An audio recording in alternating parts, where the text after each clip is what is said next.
Hello, I decided to do a video about Meghan Markle and Prince Harry's book because let's face it, it's their book.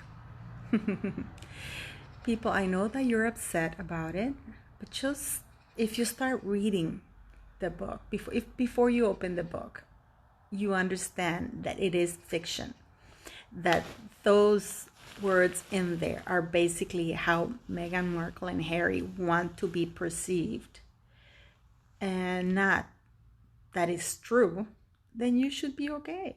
I mean, yeah, they hurl insults at everybody because that's all they have left. There's nothing more they can do. They suddenly realize that the royal family has never been more popular without them. And that, I think that they mentioned Meghan Markle's former husband, Trevor. I mean, she must be really pissed that he is happily married to a real multimillionaire. I mean, I think her family's worth over $200 million. So he's doing okay. And I mean, his current wife is beautiful and young, successful on her own. So yeah. And whereas Meghan Markle, they can't even afford to buy their own home. So the only thing they have left to do is lash out. They're probably getting money from the book, with all that product placement that they have going on. Oddly enough, I haven't read the videos or whatever in the articles that she mentioned Samantha Markle nor any of her family members, as far as as I've read today. I mean, I'm pretty sure she knows that she can't screw around with Samantha Markle because Samantha Markle will call her on her bullshit.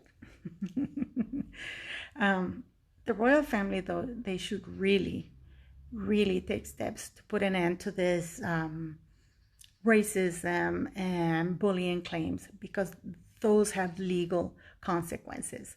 If somebody is forced out of a job because of discrimination, racism, or bullying, then they're in for a big payday. And I do think that that's what they're aiming for. With this book, it's not as much as setting the record straight. I think they're setting it up for a lawsuit, to the point that Omid Scooby went online and on TV, and he actually called out the royal family a racist institution, and that they bullied Meghan Markle and Harry out of a job. That they should put a stop to. They should call them out on that, because that is not true. And the royal family represents the UK. And if they're letting this go, is not right. What's more important here, other than that stupid book, crazy book, is where are all the millions of charity money that Harry took off with? Number two, when are they going to pay the 2.4 million pounds that they owe the public? Nobody has asked them when. The UK government, they have procedures to recover funds from people who owe money to the government.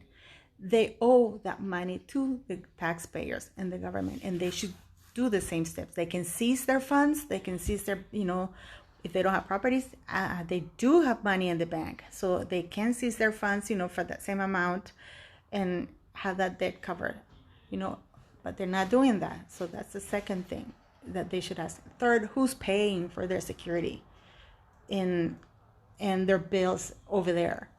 Because Prince Charles, he does get, I think, up to 40% discount on all expenses, he claims. And I'm pretty sure he's going to claim the money he's giving Harry and Meghan as an expense, and he's going to get 40% of that back, if not more.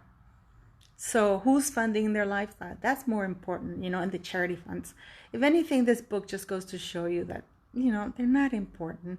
They had to, they had to publish that Meghan Markle went to pee in the woods just because she didn't want Harry to hear her fart, So don't worry about it. That's how pathetic, how crass, and how envious they are. Harry and Meghan are nobodies. They're nobodies. They gave up a job, because being part of as a working royal member, it is a job. And, they give it up. That's it. And they're envious, petty, and nobodies. So don't worry about the book. That's all I wanted to say.